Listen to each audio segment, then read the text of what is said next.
Jensen, and this is focused on Liberia. Hit it! From Cape Mount to Cape Palmer, mountain back to Atlantic Ocean, Obomi Hills to Pocondre, to educate, elevate, and promote.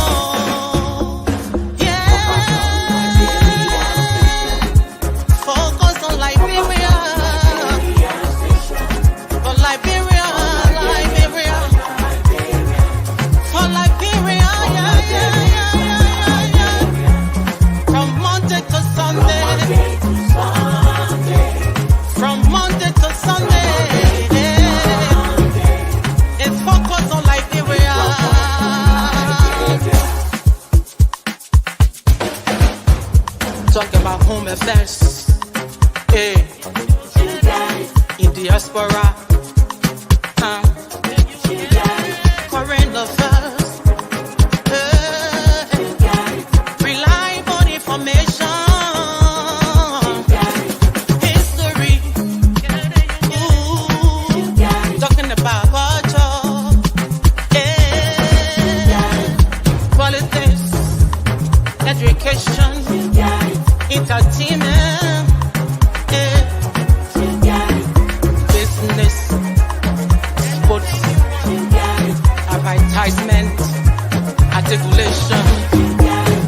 Focus on Liberia. Focus on Liberia. Focus on Liberia. From Monday to Sunday. Hello, ladies and gentlemen, and welcome to FOL Justice Forum. My name is Dennis Jai, and we are broadcasting from Atlanta, Georgia. Well, in the news, we have asset recovery and the War and Economic Crimes Court. These are all legal issues, and so with all the politics going around, I've invited our legal team to discuss asset recovery and war crimes court. We want to see all the legal ramifications around these issues, what they mean, the legality, and everything in between. I have with me our FOL legal analyst, Councillor Frederick Jayweh. Councillor, welcome, sir. Thank you, Dennis. Always happy to be here. Thank you. Let me also welcome the CEO of 2A Radio and TV. He also discusses legal issues on 2A Radio. He's here, regular panelist here on FOL Justice Forum, Atty. James and Jensen. Welcome, sir. Well, thank you so much, Mr. Jai, and it's a pleasure to be with your panelists and having discussion surrounding Liberia. It's our hope that our country will get better. So whatever we discuss here is for the betterment of that country. So again, it's a pleasure to be here. Thank you. Let me also welcome Wonderr Koryenen Freeman. That's Attorney Wonderr Koryenen Freeman. Mr. Attorney Freeman, welcome, sir. Thank you very much. Always happy to be here. We want to welcome all viewers from across the globe. This is FOL Justice Forum, and let's talk legal issues. We're starting with the assets recovery. So there's Executive Order 126 was issued by President Joseph Newman Boakai. And just to give you a gist of it, I know you already know it. This one is a task force consisting of a chair and a co-chair, and it has the full cooperation of the GSA, the Ministry of Justice, and all security agencies. The Asset Recovery Task Force shall retrieve assets from private individuals who have illegally purchased government assets. And they have some things that it's supposed to be doing here: identify and trace all of Liberia's stolen and suspicious assets within and out of the borders of Liberia, constitute investigative panel to probe into Liberia's stolen and suspicious assets, constitute an effective and robust legal research and investigative team to procure and prepare tangible evidence, initiate immediate criminal prosecution and civil litigation where applicable on behalf of the government, upon adjudication, return confiscated assets to Liberia, place travel and other restrictions on all individuals identified as suspects while undergoing investigation for stolen and suspicious assets, employ diplomatic and Interpol means to extradite individuals identified as suspects that are outside and the bailiwick of Liberia in order to bring them under the jurisdiction of the investigative team. And last but not the least, the Ministry of Finance and Development Planning shall make immediate effect, allocate and disburse funds based on the budget that they will present. I want us to start with the legality of this executive order. Let me start with Attorney Koryenen Freeman. Is it within the president's power? Is he breaking any law? Is it within his constitutional rights by issuing this executive order, or does this executive order violate any law? Oh, the executive order is perfectly legal. It's within his authority to sign into law, especially by way of executive order. But I don't think the president need to use his office to create legal confusion. I don't think he needs to use his office to create administrative hurdle. I don't think he needs to use his office to create a budgetary burden. So those are complications. So why he has the absolute legal right to sign into law a new institution, I guess those institutions have to make, legal sense, political sense, administrative sense, financial sense. And I find all of those lacking in the decision to bring into law this new office. Thank you. Let me go to Attorney Jensen with the same question or similar question. Does this executive order step on any other function or power of any entity, or is it just legal and perfectly fine? On mute, please. Thank you so much.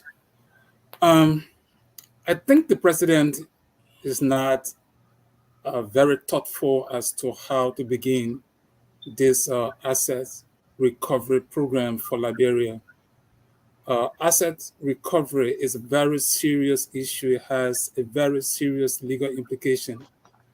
Now, the question as to whether or not the president's power to issue an executive order, whether it contravenes any existing law, I would say yes. There is a statute in Liberia, and that statute creates not just a statute, rather, the Constitution created the General Auditing Commission for a purpose. Everything is listed over there. They are found in the authority of the General Auditing Commission that was established by the Freeman and the people of Liberia. Now, to leave the General Auditing Commission and begin to set up an institution or a group of persons to recover, to go after finding where state resources are, or hidden resources, or stolen resources, then we ask the question, what is the difference between the General Auditing Commission and the committee that has been set up by the president of Liberia to do what? To go and collect or to get assets that are hidden. The first thing is the president, despite he having the power to set up a committee or to appoint any group of persons to do a piece of job, when the statute speaks or when the Constitution speaks, to be a president that is law-abiding, his people, his legal counsels, should have looked at the constitutional implication of his decision to see whether it contravenes any existing law. The General Auditing Commission is not just a statutory body, it's a creature of the Constitution of Liberia. So when the Constitution say, hey, this body should be established, or we establish this body so that they can take care of audit. Generally, audit has to do with what we need to go and find where the resources are. How can we get them? And then we'll be able to seize or to make people to restitute or whatever they have to do when you find where those resources are. The next thing is the law will govern you. But what if you use the presidential power to appoint people and they begin to work And there are individuals who are said to have in their possession assets. And then they hire their own lawyers. And they say, well, we have the Constitution here that empowered the General Auditing Commission to conduct audit in generality. If you go to the 1972 Act that created the General Auditing Commission, you will see almost all of these things that the president has placed in the voice or the voices of, quote unquote, the executive order. So whether or not the president will be challenged will be on the basis of what the group he has formed will start to do. But let me go further. Let me go further than that. I'm concerned about the presidents that have been named by the president. Yeah, and we'll come to that. Okay. We want to talk about the legality first. So we'll come to that. Let me hear from Councillor Jayweh. Attorney Freeman talk about the legal confusion. Attorney Jensen talk about the duplication of function, which is in this world. It's like, okay, what are you doing here? Councillor Jayweh, what do you say? You know, I don't think, first, the president has the constitutional authority to appoint, consistent with Article 56 of the Constitution. Therefore, I don't see any legal confusion of his executive order and the people he wished to name. What troubles me is the fact that the items listed, the things listed for the, is that a commission or the task force to carry out, it appears to me to be too many and too legally cumbersome to allow them to do by way of just a presidential executive order. I thought the president should have, or those who are advising him, should have looked elsewhere to find whether a statutory creation of this body would have been much more better. I would have suggested a commission created by statute, weighing both the pros and cons, the constitutionality and all of that, and define their jurisdiction and roles in order for them to proceed. As I would agree, as it is, those who are appointed under the executive order will run into many legal problems because their roles are not clearly defined. They don't have statutory authority. They are brought into being growing out of a one-year executive order that President Boakai thought to put into force. I agree that this is a very serious matter, and so it requires very serious people and experienced people to be able to function statutorily, right, and not just a task force. So I would suggest a commission than a task force.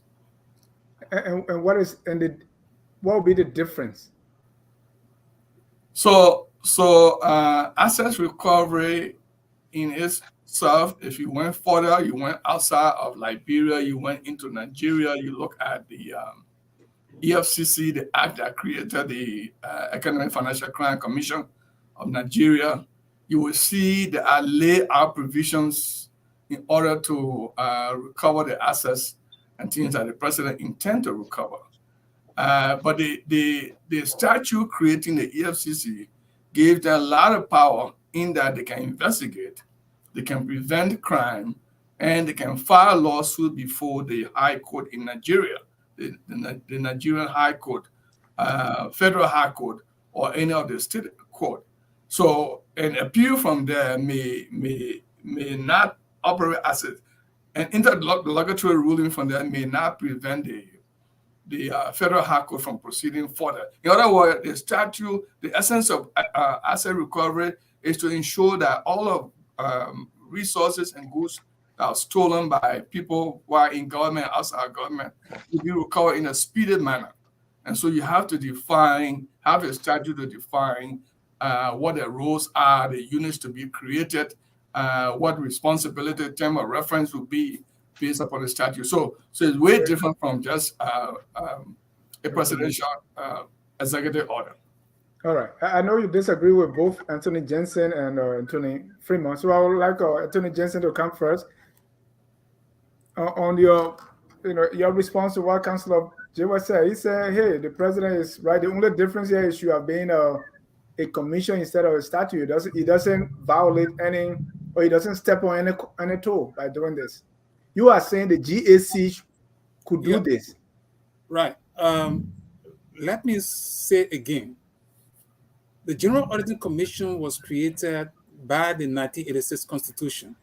Prior to that, in 1972, the General Auditing Office was established.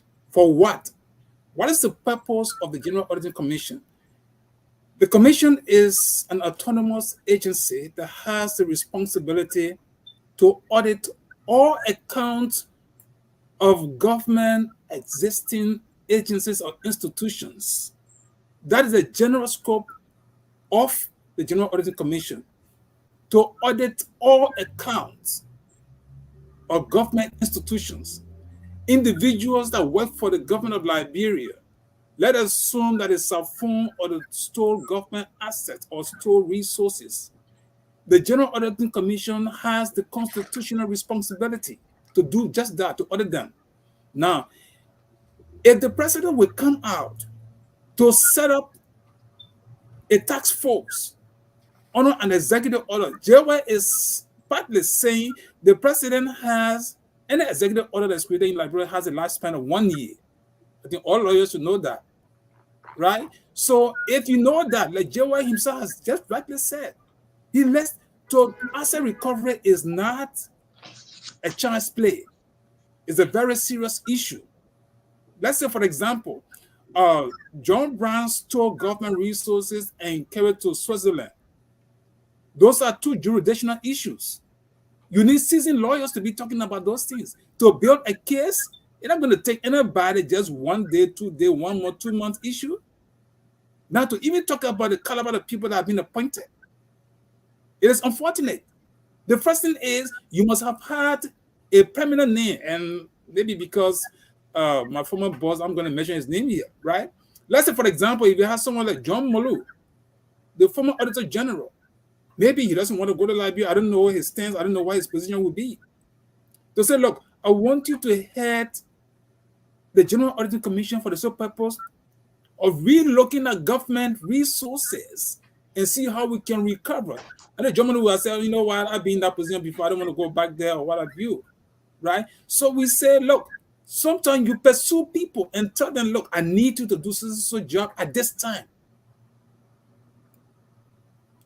This is a time, this is a national call. We want you to come and do what you can do for Liberian people. We want to reorganize and start Liberia from a new footing. The name John Molu would have sent a signal to people. There are many places when we were sitting at the General Auditing Commission, then by the time they hear the name John Molu, they get afraid. But you tell me the caliber of people, I mean, no day respect to those persons that have been appointed, that have been named. But honestly, some of the names you see over there, you can send people to Switzerland when they don't even know how to go to a coffee shop and honestly go to the coffee shop and walk in there and get a coffee. You in America, right? We all came here, we know it, no matter our level of education. Now tell me about someone who has been asked to go do asset recovery, even to build a case. You don't get seasoned lawyers to build a case to get to organize what it means to go for assets. And you need people because they will be on social media, they're talking here, there, you think they're going to use get a lot of influence. Even the US embassy that are sitting over there. Before you come to America, you want to recover assets. Do you know what it means? It's not a child's play. Thank you. So to get the General Auditing Commission, you don't even empower the General Auditing Commission. Maybe they needed to sit down. Attorney Jensen, I thought you were going to say they needed to sit down and look at what do they need to do to start the asset recovery so that they will get a result. Before I go to Attorney Jensen, I thought you would say the LACC instead of GAC, right? I said LACC? I said no, GAC. I thought it would be the LACC instead of the GAC. I'm talking about asset recovery. We're talking about audit involved just what we're talking about. Like at the GSC, there was series of audits Right. I know there was understand. I mean, why not LACC? Why GAC? the LACC should be talking about declaration of asset before people go into government and must say, "What this is what I have." Before they leave, they must say, "This is what I have." Then when something goes wrong, the LACC is limited when it comes to recovering assets. What the LACC? No, it's within their statute. Asset recovery is within their scope. Now that's another thing we have to look at, right? There are people who are elected into the legislature. They are not lawyers. They're doing work of lawyers. So all of these things, people creating statutes, they don't even know, is there a law that exists that I need to be careful when I'm creating another law? So if the GSC is saying you must be responsible for to audit all accounts of existing agencies within government of Liberia, then you go and create another institution and say, well, even though they say all the accounts, but no, you will give me this title, you conflict the laws. What happens when it comes to the implementation of these laws? That's what the problem is. You have people who are not lawyers, and that's another issue maybe we need to talk about. People who are not lawyers are making legal decisions. So the faultiness of those decisions are affecting the people of Liberia. This asset recovery, you need to get seasoned lawyers, people who just not lawyers, people who can even look in the international community and can sit with other senior accounting or legal minds and say, look, you have in your country so billions of worth millions of dollars that was stolen from Liberia. We need this thing. You argue even your presentation before another lawyer will send some fear, but you live fine. You don't even know how to buy your own coffee. You go sit down in somebody's corner and say you go do recover assets. They don't take it serious. Thank you, Anthony Freeman. You talk about the legal confusion. I don't know much about the group that's in Sierra Leone. They are recovering assets, and it is the Anti-Corruption Commission of Sierra Leone. They say it's an independent institution established for the prevention, investigation, prosecution, and punishment of corrupt practices, and to provide for other related matters. That's how they say in the Constitution. What is the legal confusion you're talking about? And do you agree with Anthony Jensen that this should be handled by GAC? Or do you agree with Councillor Jayweh that's saying, hey, the only thing wrong here is instead of a task force, we should have a commission to do this? Well, I disagree with both. But before I even go into what I want to say, I want to break down this whole asset retrieval versus asset recovery. Because there are two things they are confusing. Not the panelists, but the Liberian population generally are confusing. When the government gives you an asset to work with, like a car, computer, stuff like that, and you carry it and you abscond with it, the government only needs to retrieve. So that retrieval will only require maybe GSA, the Liberian National Police, those kind of agencies. It's not asset recovery. So we are just correcting it for the public. When you employ crooked means, fraud, dishonesty, and corruption, those kinds of things to acquire government assets, now you cross the threshold of administrative lapses, you enter into the criminal category, then that's where asset recovery comes in. So asset recovery is a strictly legal process. And that's why I disagree with Jensen, because I think he's looking at it more from the accounting standpoint. The first thing I want people to know, there can be no asset recovery in the absence of a court order. There has to be a court order, and then you will use the court order as a basis to go recover the asset. And to get to the court order, you need to carry out most likely a criminal prosecution. Say, in the case of Brandon Samuka case, right? Brandon Samuka was alleged to have stolen $1 million, and the case went all the way to the Supreme Court. And the Supreme Court confirmed that, yes, indeed, there was misappropriated payback. Then asset restitution kicks in. So the legal confusion there is, you have the FIU that goes after suspicious transaction, that's in their act. You have the LACC that investigate corruption, and they both institutions are authorized to link up with other jurisdictions abroad. Then you have the Ministry of Justice that have general prosecutorial and investigative responsibility. So That's 3. I could even name additional because you have obviously the Internal Audit Agency, you have the GAC, and if they had acted appropriately, they probably will have the Office of the Ombudsman. So you got like 6 agencies, and to some extent the Liberian National Police, because they also have the capacity to link up with Interpol. So you got 6 agencies doing what you have put in there. I mean, tell me, what is the logic in bringing another one? Because what happened, the legal confusion is, let's say your case pops up, and this asset recovery decide to go for it, and Ministry of Justice decide to go for it, and LACC decide to go for it. And what's going on? You see?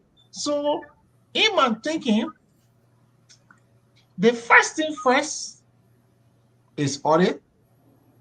But beyond audit, because you don't take audit to court, you do a detailed forensic investigation and you gather evidence, and that's the evidence you take to court.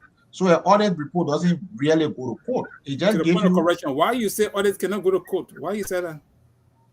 Oh, because for example, if the audit says, let me give you an example.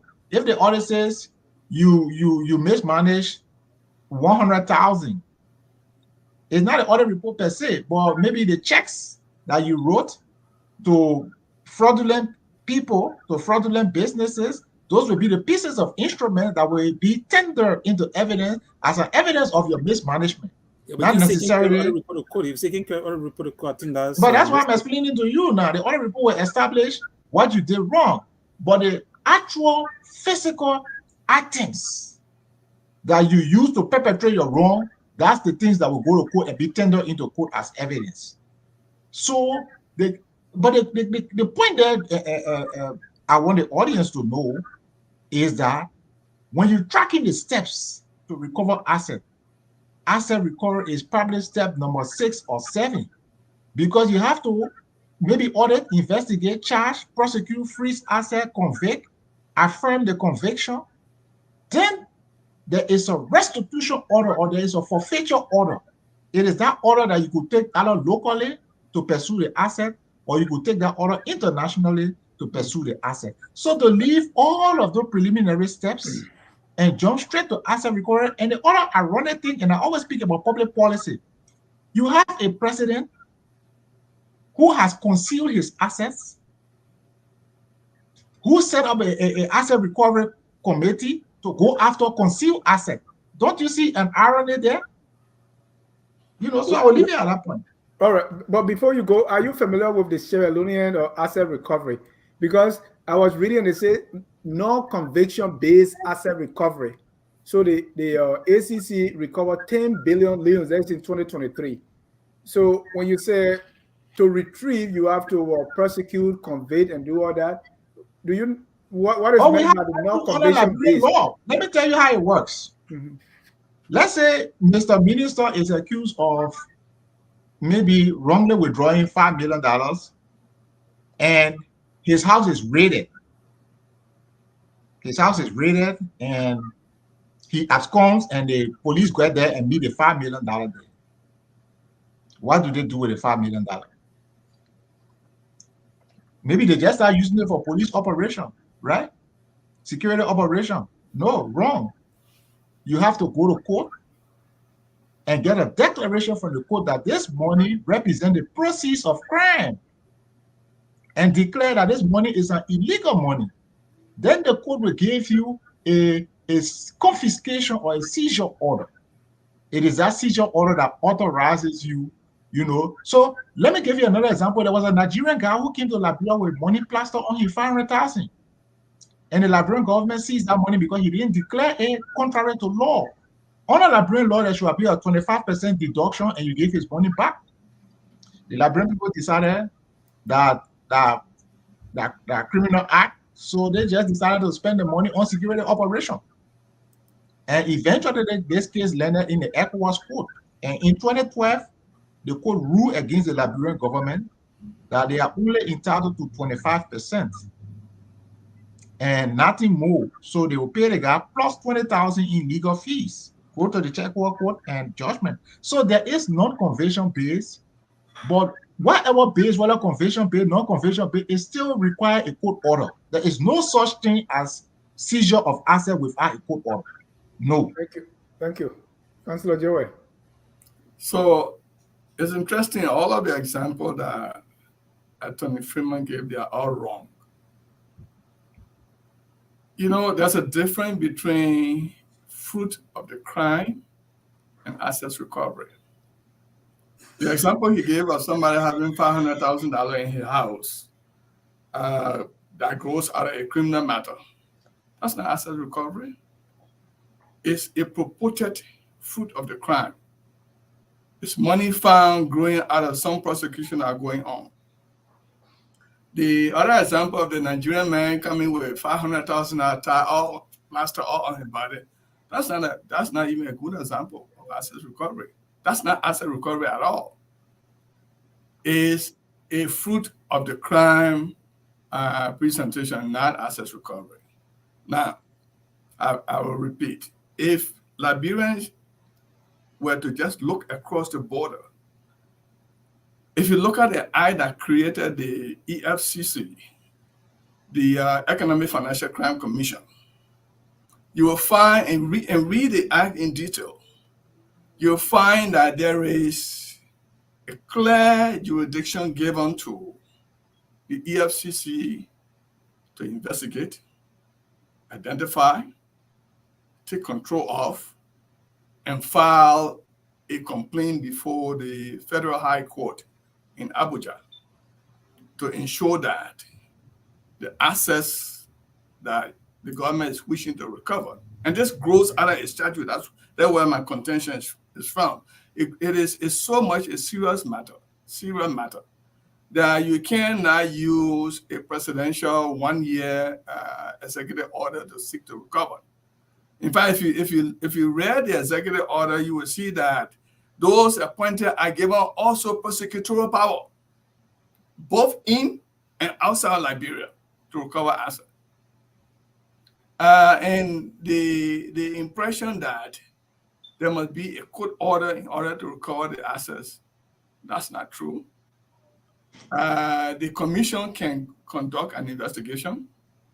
The commission can file a complaint. And if it is a statutory commission, the items seized could be seized on an order of court that suppresses the seize of those items until real trial can be conducted. So the power to investigate and gather this information, accuse someone for having taken government assets, you don't have to go to court before. When you receive those items, you must go to court and file a complaint. In the case of Nigeria, you go to the Federal High Court and file your suit, and there will be a hearing.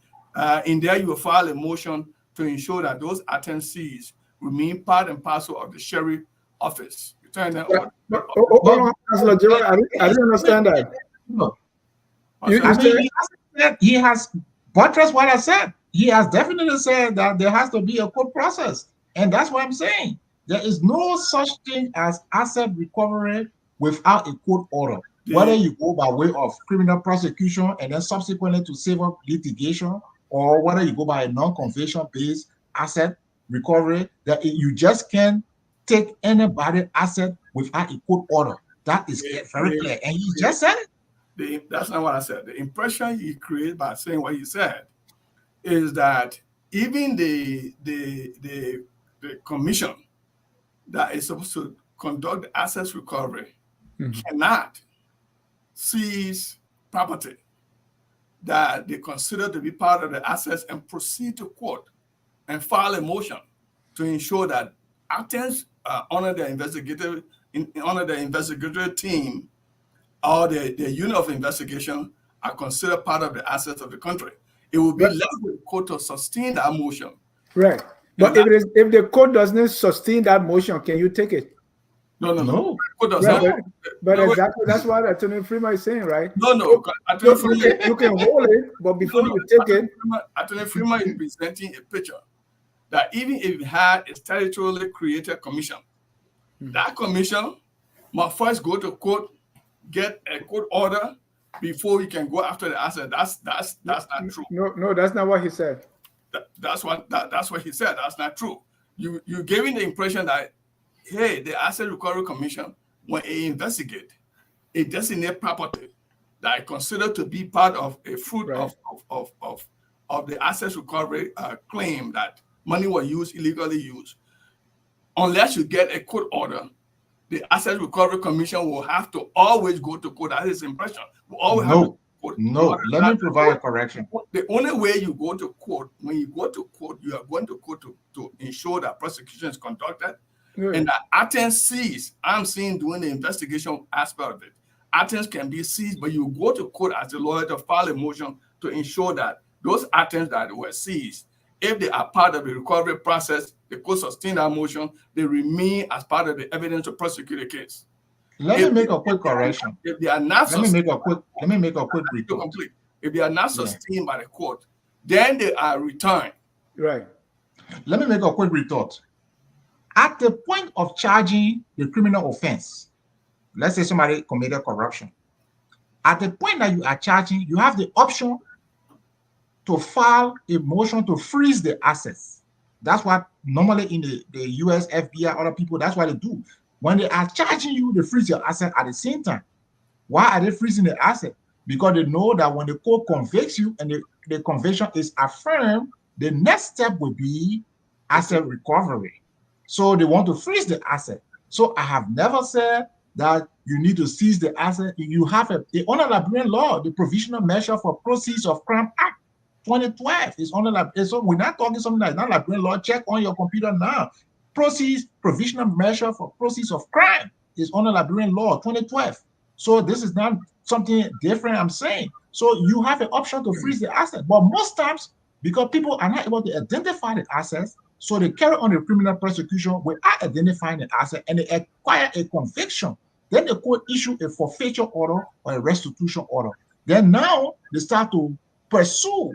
Now what countries do, especially if it's not local, because they don't know where the assets are, that's when they bring in professionals to help them trace and identify the asset. And sometimes it's done mostly on a commission basis.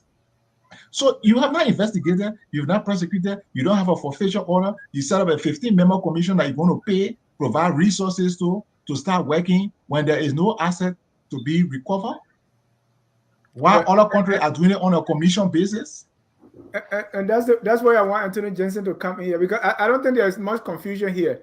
Like before, when the asset is discovered, you only the court can authorize you to take it.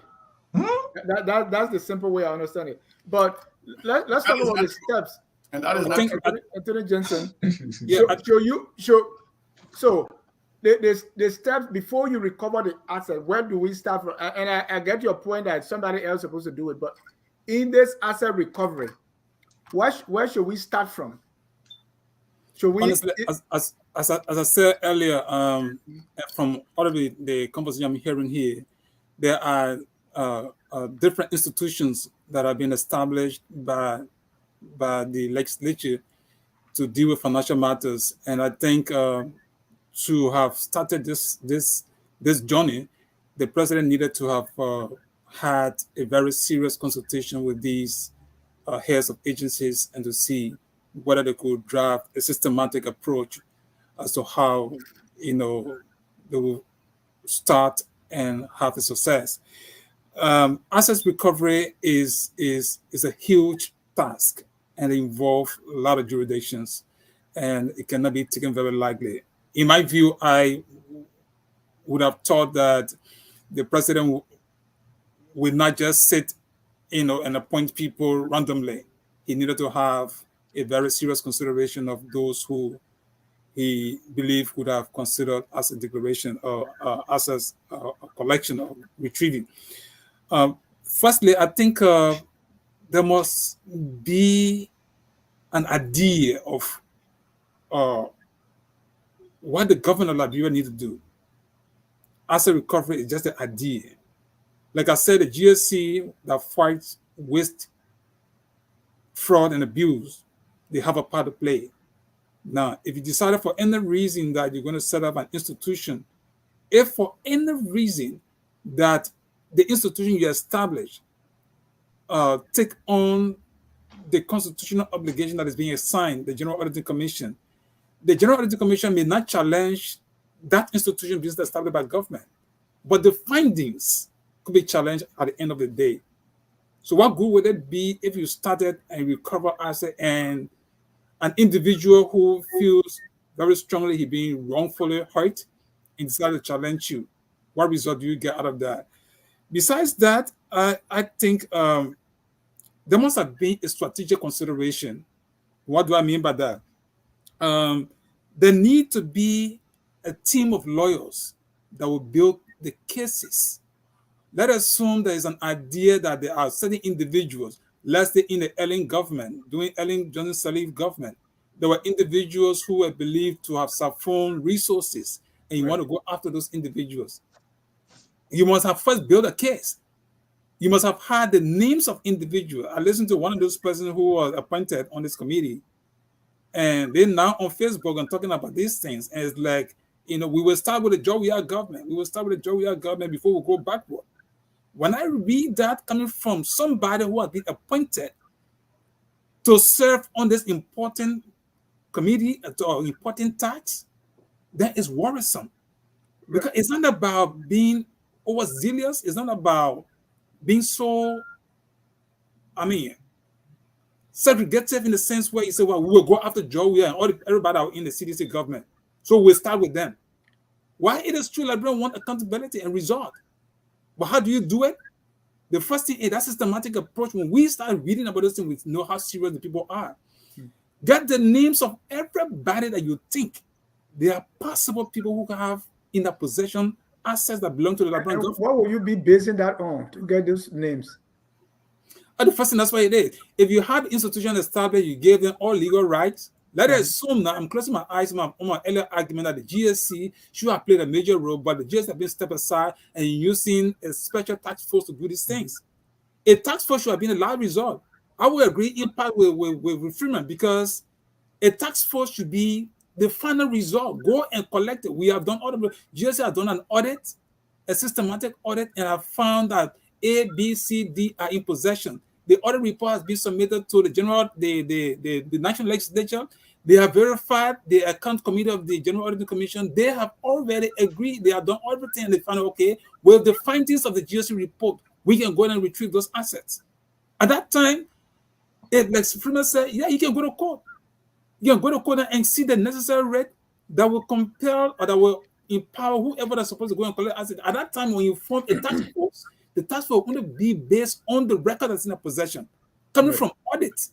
So the procedure, the steps, and everything. When you mix all of those things up, you send a lot of But according to the executive order, they have the investigative power. So all the power you talk about the GSC, they're giving it to them, right? So that's the problem.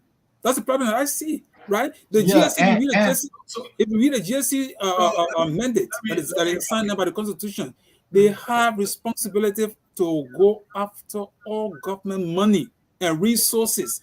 So the GSC investigate, they fight fraud, they fight waste, they fight abuse. That's the so-called reasons of the GSC being established by the framers of the Constitution.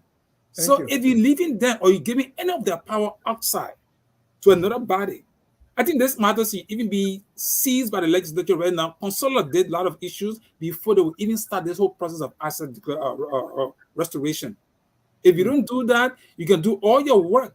The legal work, if there is a provision within the GSC that someone you have or probably found guilty or you are going and seize their assets, and the person can link on this GSC law that says, look, the GSC should have done this.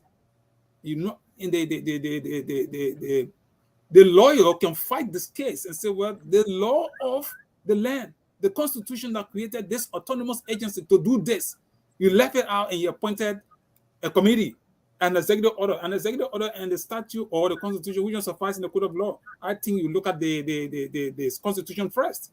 So there's any provision that empower the GSC and you understep that, you'll be creating future problem. Thank you. And Councillor Jayweh, you talk about legal troubles, but I want to see, let's say, even if it is a commission, right, as you said, how do they start? Because it looked like, to me, not being a legal person, is the work that have already been done. Asset recovery is like third or fourth in the line. So how do they start? So first, let's establish here that the work of an auditor of the GAC is not elevated to the level of the asset recovery team. It can become part of the evidence that it gathers. First thing, I argue that because of the importance of the asset recovery that President Boakai wants Liberia to engage into, it requires a statute to create a National Assets Recovery Commission. That statute will define the roles. That statute will spell out the units. One of the units within the National Assets Recovery Commission will be an investigative unit. But Councillor Jayweh, the LACC already have those. Mr. My example is my experience in Nigeria. I see there exists a LACC in there. All the government, all the concern for asset is using the LACC and not a separate group.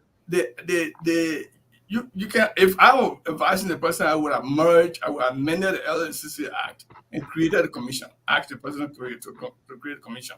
On it, I with several units, with several appointees to the units. So you will have the legal unit. People who are basically seasoned lawyers, know about prosecution, will handle that.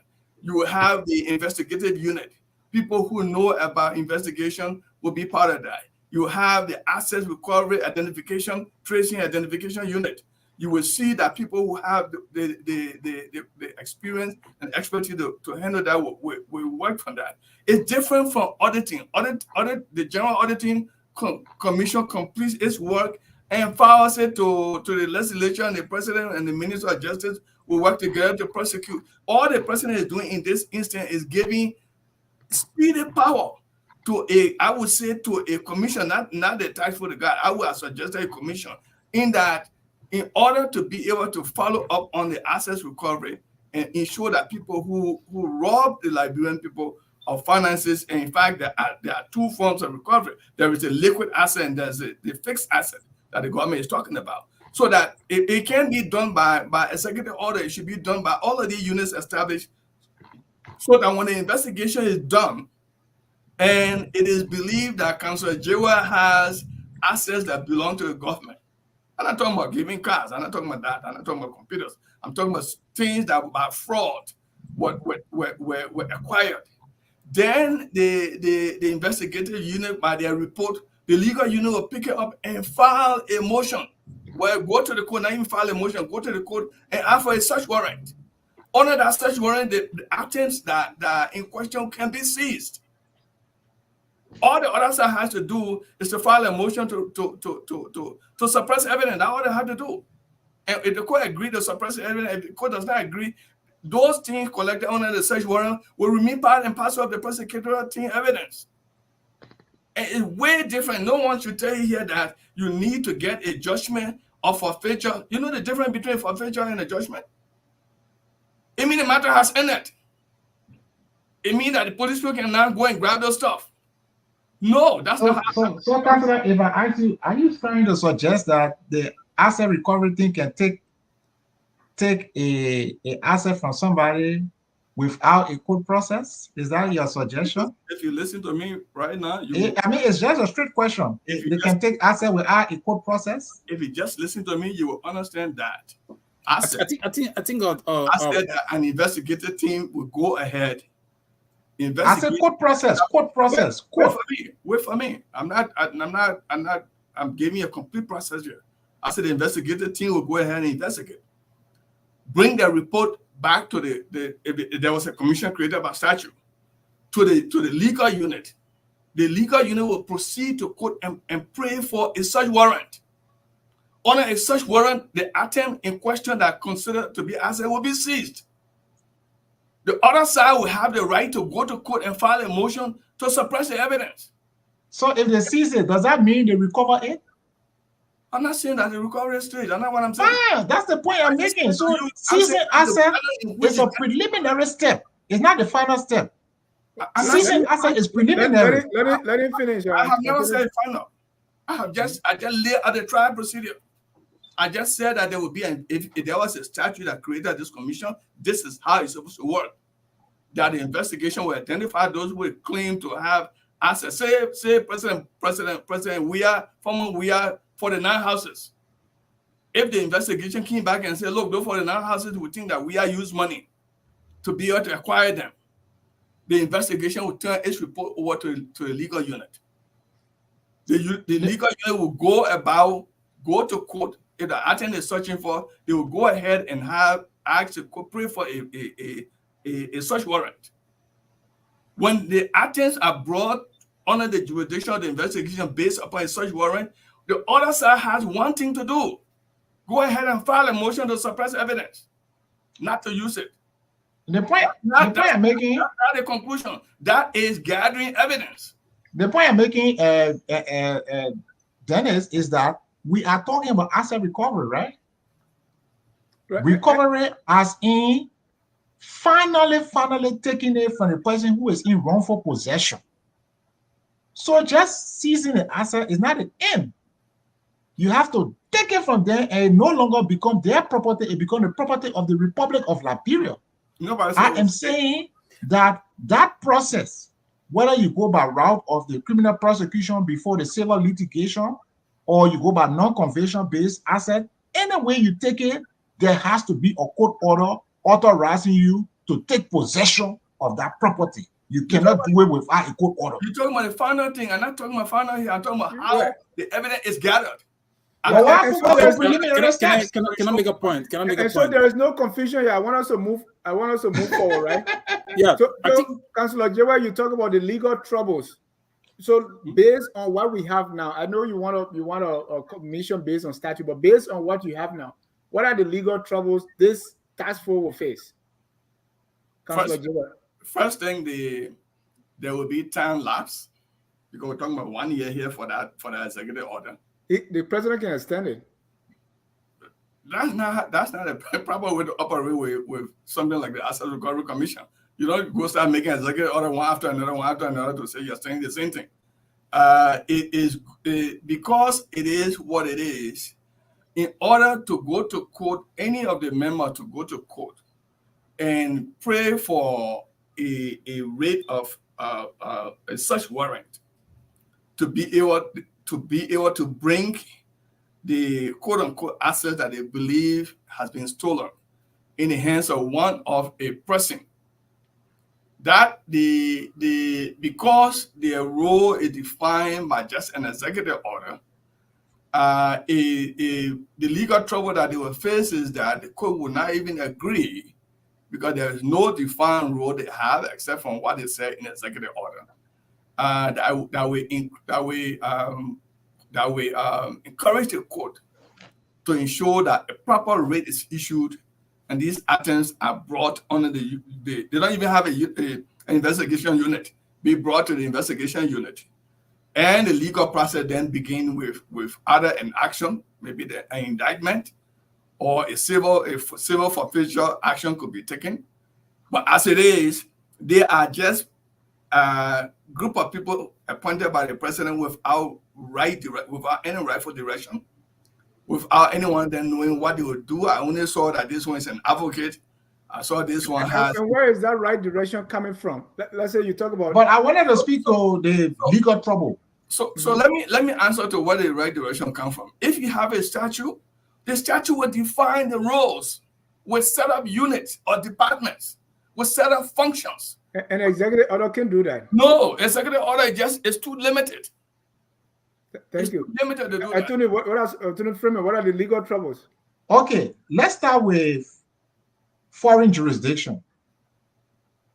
Most of the time, people who steal assets in like a developing country and they send it to a maybe advanced country, they need to recognize the institution they call a competent authority.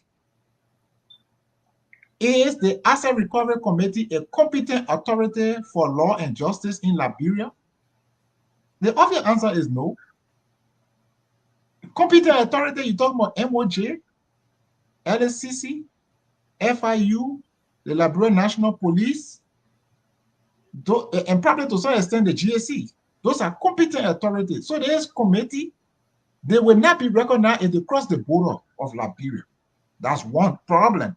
And most of the time, asset recovery may require you to go abroad to go follow up on assets that were concealed in foreign countries.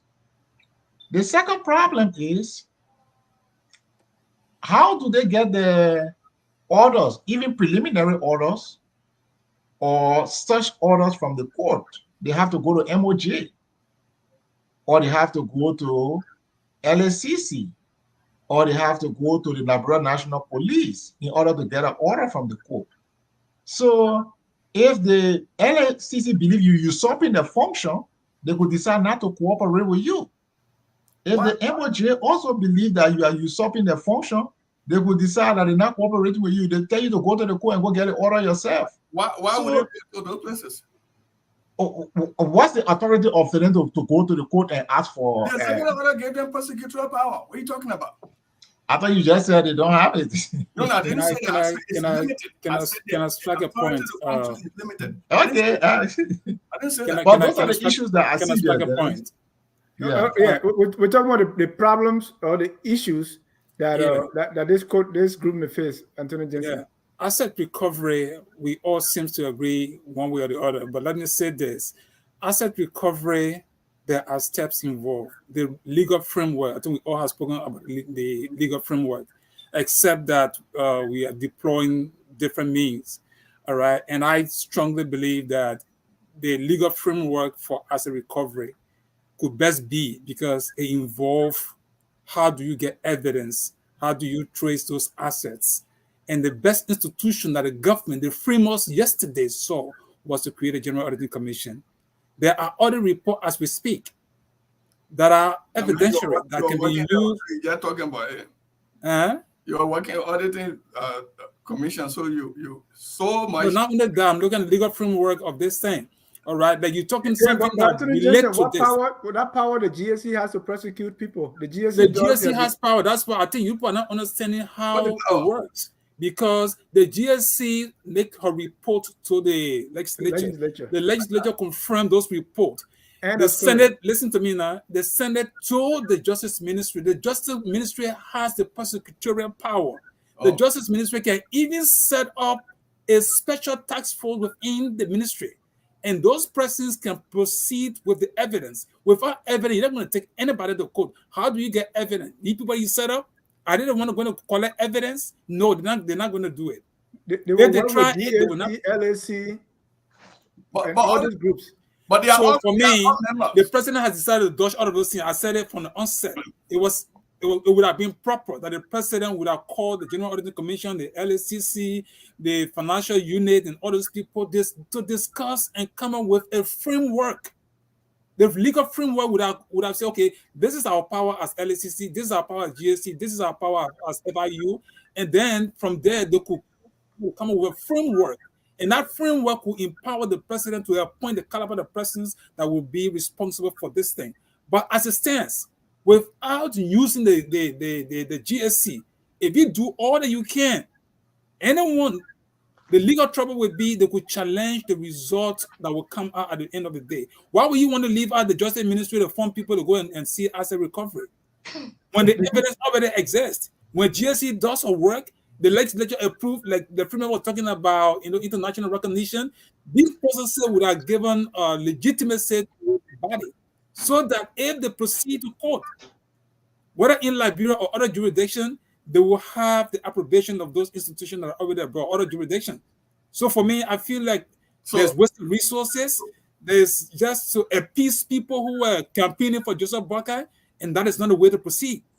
The best way to proceed is let me ask a two question. No, hold on.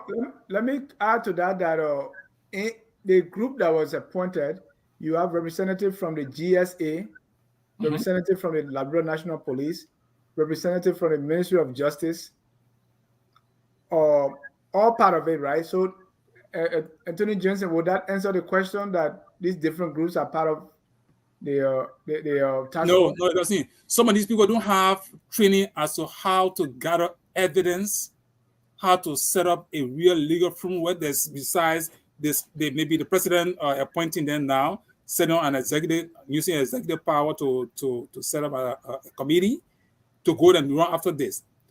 The first thing, let's say, asset recovery, like everybody have said here, it should be the final result. So those people you set up, they must have relied on evidence, a piece of evidence that exists. Are they the one going to go do audit and find out where the assets are and begin to prosecute and thereafter make a decision to go and seize people property or so, or seize government property, assuming that the evidence that they have gathered? Can they gather the necessary evidence other than the GSC? In my mind, I said no. The GSC audit reports are the source document, are the evidence that can be used to prosecute people in the court of law. If you want to set a committee that will go down and say, okay, you know what, how do we gather evidence? How do we proceed? Can you read the executive order? Right. They have to identify and trace all the stolen assets. They constitute investigative panel to probe into the stolen item. They have to constitute an effective and robust legal research and investigative team to procure and prepare tangible evidence. So I was even thinking that they were going to rely on the GAC and all this group, but according to the executive order, they themselves will do it, Councillor Jayweh. But all the things you were just taken from the GSC Act. So what is they just took it from there and just place it up there. You see now, all the things they listed what are the function of the GSC. So there's a difference between audit and assets recovery. Very clear. But Jayweh, I think we're not understanding one another here. Nobody is saying the GSC must go and serve as a policeman. The GSC, how do you get the evidence? You cannot do asset recovery without evidentiary gathering. You must there is no denial of that. All I'm saying to you is so then when you do that now, you submit to the legislature, the public account committee, they deal with it. After that, they say, okay, these other reports are tangible documents, that evidence that we have, we can prosecute. Call the justice minister and give you all those documents. Can you get a result? Even if you leave that person, can you get a result? Jensen, there's a limitation on audit. You can conduct a detailed forensic investigation without necessarily conducting an audit. But why would you say that GSC has a forensic department? No, I'm just saying something. For example, if something sparks up in the president order, I just make a point. Let me make my point. Something sparks up and the president order an immediate investigation. And somebody goes in there and do a detailed forensic work and gather evidence. That evidence can go to court. It doesn't necessarily have to pass through the GSC. So I'm just saying, I'm just saying that it's possible something can go to court without. You're talking about forensic. Why will happen if you have an institution that have forensic? There are people who work with the GSC. They are being trained internationally. Some of them came to the United States to do forensic studies. Some of them went to other African countries. It could be time limitation. It could be time limitation. Something happening urgently, and the president said, "Look, go there and investigate." Why would be time limitation? You have an institution existing already. You have people working in there. We are talking about what happened in real life, and so I'm telling you that it's possible. What you were talking about real life? So GSC is not working in real life. Let me proceed with the two attorney argument. Attorney Jensen, let's get past the GSC, because you are saying GSC get it and give it to MOJ to prosecute. Why the GSC can get it and give it to the task force to prosecute? The court. There are procedural steps. You're not understanding here. So I understand what you're saying. So I mean, what you are saying is limited. So no, you're wasting a lot of resources to even set up a task force. Let me just add. There's the Minister of Justice in Nigeria, and there is an EFCC. There's a Minister of Justice in Sierra Leone, right across our border, and there's this asset recovery team. The asset recovery team is meant to speedily act and get back stolen, to be very mild with that or simple with it, to get back all stolen asset, whether liquid or fixed asset, from the people of Liberia. So you don't need, and there is once there's a statute, it will define the role of the Assets Recovery Commission, the National Assets Recovery Commission. And it will have no conflict with Ministry of Justice. It will have no conflict with the LACC, or what they call them, or the other people who say they're doing the accounting people that monitor and working with the bank, FIU, they call them. So the clarity in creating such a commission is to ensure that assets that are taken away, whether within the borders of Liberia or outside Liberia, will be exclusively handled and prosecuted and retrieved or recovered by the asset recovery team. That's what we'll do. I'm only concerned with I've not even gotten to the people, because I think I still got I just talked my legal part of it. I'm concerned with an executive order, whoever vice president, I got the right executive order, that person is limited or has limited the quote unquote task force. I think the commission would be the best thing to do. If you went to the people, I want to see one Councillor Cllr, Edwin Cllr Martin is the only person who there as a lawyer. I assume. I think there are two, right? Is another lawyer there? Yeah, I think the president of the bar. Oh, okay. The bar or the president of the bar? I think the president of the bar. I think the guys. What's the name? Rennie. The guy is Rennie. I think Rennie is on the committee. I think Rennie. I don't know his full name, but Rennie Jackson? Yeah. I think Rennie. His name Rennie Jackson? Oh, is he not Rennie Jackson? Rennie B. Jackson. So let me name them. The Jackson guy. Maybe I'm wrong. Sylvester Rennie. Sylvester Rennie. Okay, right. Then I'm wrong. Sylvester Rennie is under Jackson. Let me name them, because let's get to the people, right? It's because we have to move to War Crime Code. Councillor Edwin Cllr Martin, Chairman. Ms. Mayamu Robertson, Vice Chair. Ellis Coffin, Member, Special Advisor. Martin Colley, Member, Good Governance Activist. Ahmed Dempster, Member. Emmanuel Gongwe, Member, Advocate. Dr. Randy B. Jackson, Member, Public Policy Expert. Ms. Angel Andrew, Member, Youth Representative. Ms. Victoria Monsima, Member, Business Community. Mr. Josh Moore, Member, Security. John Mombach Blee, Member, Security. Mr. Trogon Martin Allen, Member, Private Sector. Representative, General Services Agency. Representative, Labrador National Police. Representative, Ministry of Justice. That's the 15 member. Okay, let me make a point there. There are two things. There are other aspects of this thing. I think apart from maybe Councillor Martin and the Minister of Justice, the rest of the people are political appointees, people who... No, I think there's one other person, Alex Coffey, right? Man. He was at the FIU. I'm talking about people, maybe Alex Coffey could head the investigation unit, but I'm talking about lawyers who would be able to move both within and outside Liberia. The rest of the people are just named as political carry-on. That's true. That's true. I agree. They pretty much have little or no capability, no recognition, no possibility to recover anything. So the point I wanted to make, Janet, is that when people carry on a policy in the past and that policy failed, there are two ways you can approach it. Either you leave that policy alone and don't bother to copy it, or if you decide to copy it, you copy it in a different form and manner.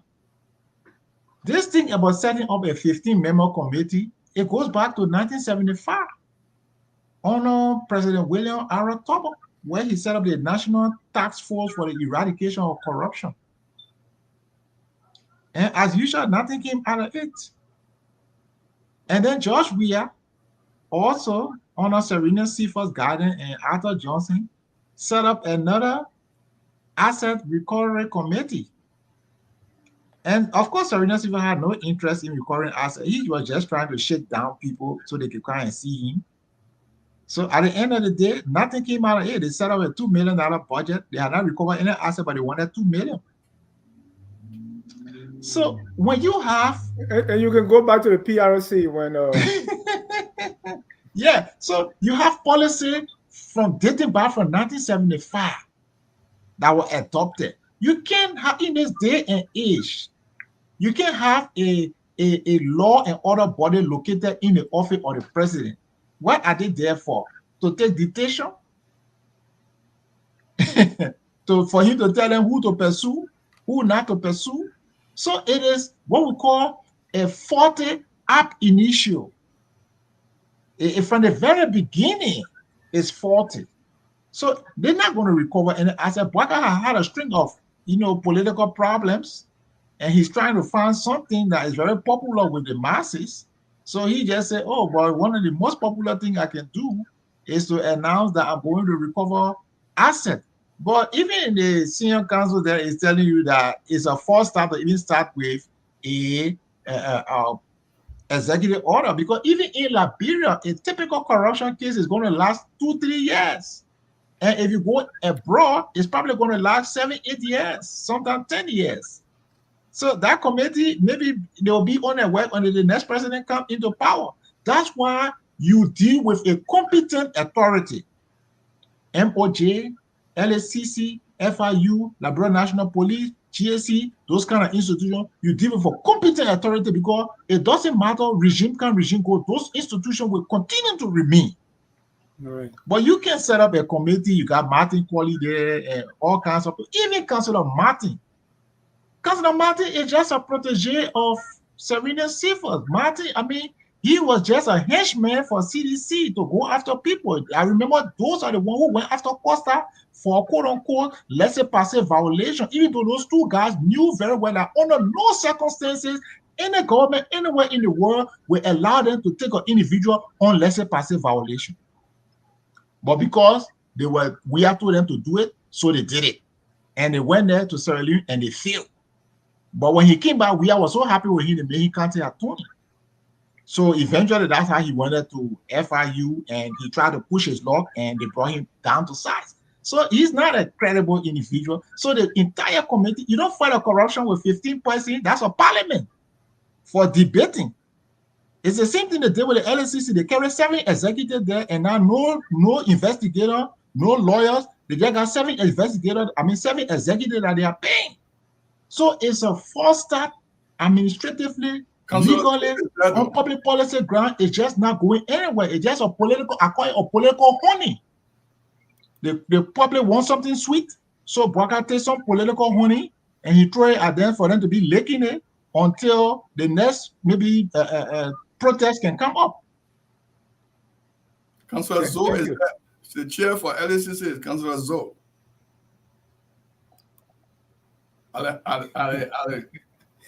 Let's conclude on the on the asset recovery, and then we can bring in our callers. I don't know if we have time for this one is going too much. There may not be time for war crime. You might have to find another day for war crime. Yeah. So let's conclude.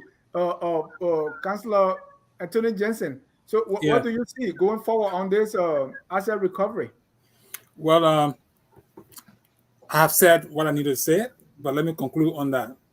Liberia, look at the international community. They are not people who, the different diplomatic missions in Liberia are not going to be advising people what to do and what not to do.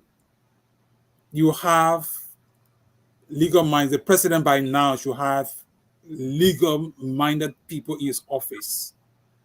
Like all the things we're talking about here, if the president has had the different financial institutions to debate the issue, to lay down the foundation, they would have had a best framework, a legal framework as to how to proceed. Secondly, asset declaration or recovery required the first framework. So they would have solved that other problem. But as we stand, I don't think that problem is solved. There's a lot of confusion, even in the president's action. Secondly, there must be evidence gathering and tracings of assets. I'm not sure Joseph Boakai, who in fact is part of the problem because he was in the last government. That's the last two, the government before the last. So to have evidence and be able to have list of individuals, that first-hand information that would have informed his decision, I'm not sure he has it, right? Secondly, how do they hope to achieve this thing? Somebody talk about roadmap.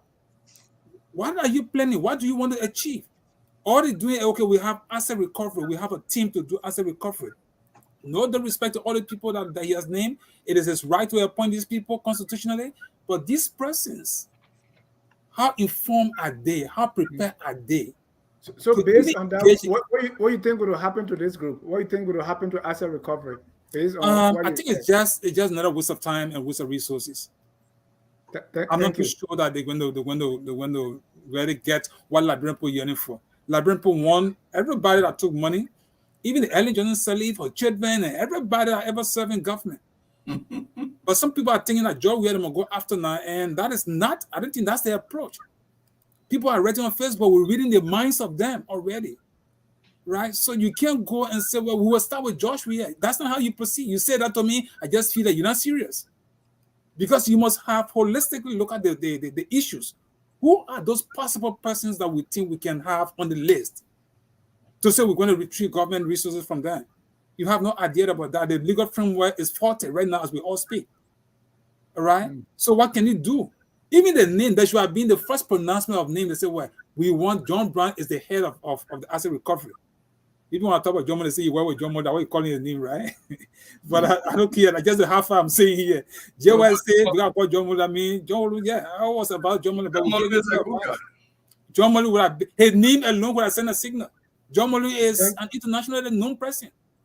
You go to Europe, you go to Asia, America, he would have had the foundational issue that will not be questionable as what we are discussing right now. Thank you, Councillor Jayweh. Asset recovery, what's going to happen? They didn't go by your example to have a statute and a commission or merge LACC with that. What do you see ahead?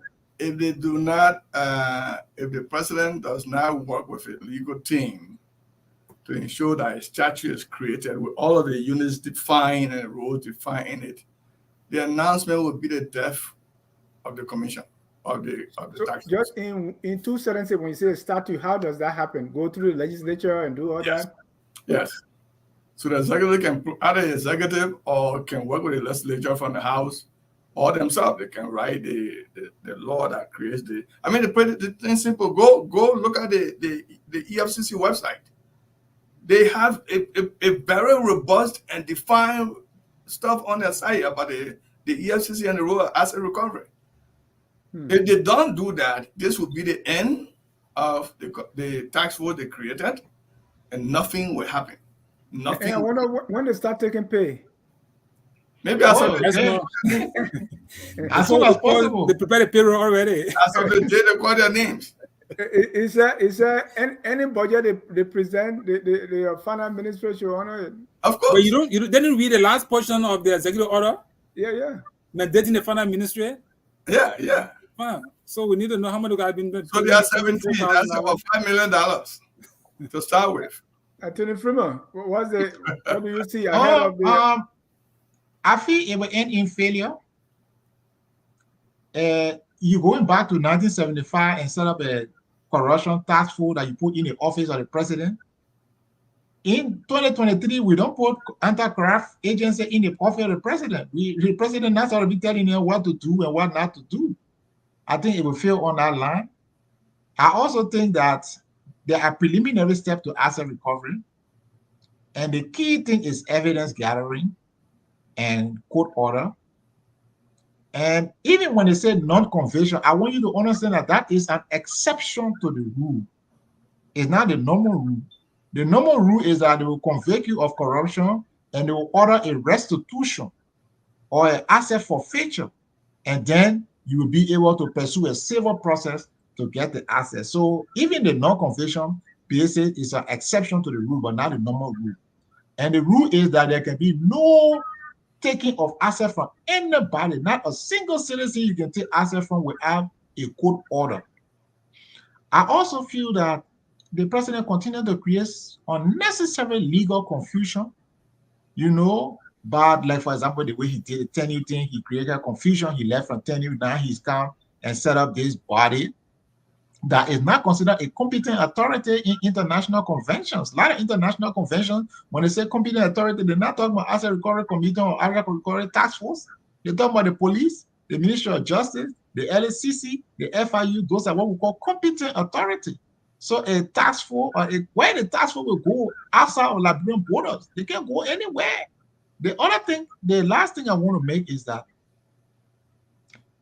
the process of getting back illegally stolen asset is a long process. Whether it's even locally, it will take several years. Internationally, it will take even more years. So you put a task force together that lasts maybe 1 year or 2 years, or even will not even cross the election.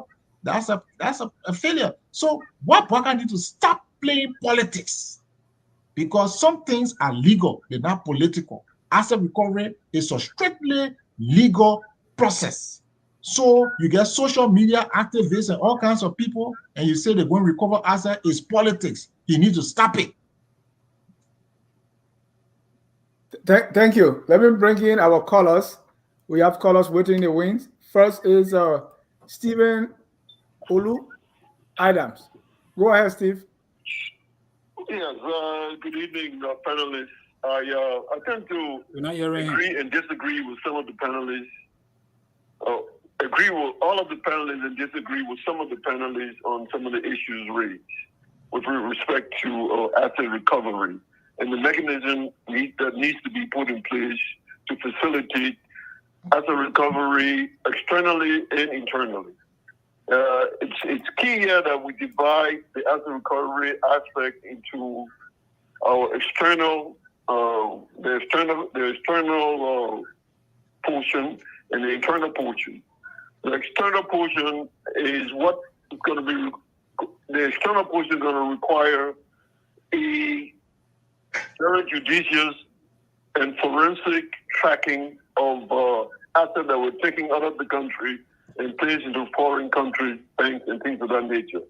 That is easy to do, and for the most part, it's being done by some of the sanctions that were placed by the Americans, and that has been sort of acquiesced by people in the Western world.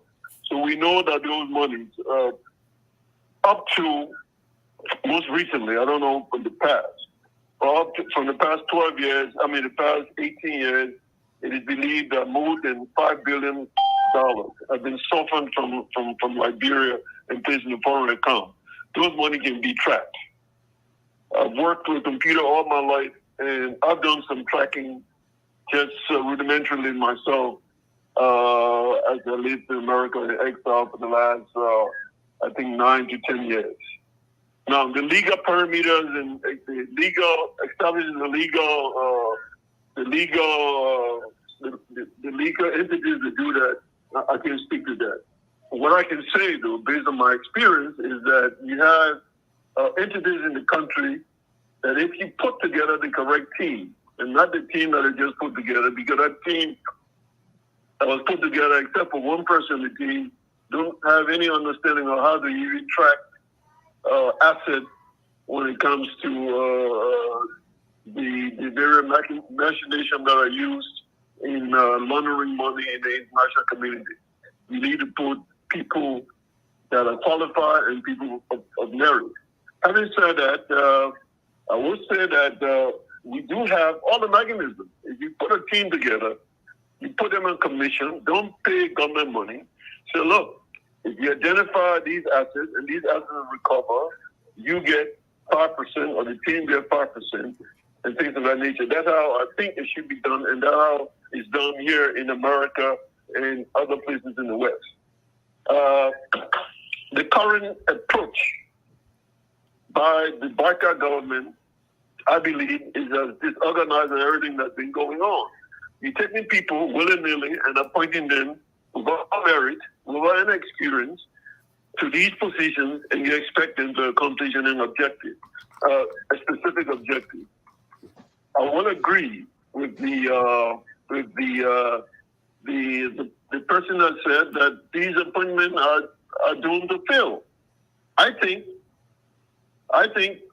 this government should establish a committee, and that committee should then manage the experts that will trace those assets across the world, and then to form a comprehensive report and deliver it to the Minister of Justice or to the LACC or combined forces of the LACC, Minister of Justice, and the police, giving them all of the evidence to facilitate collection or recovery of those funds.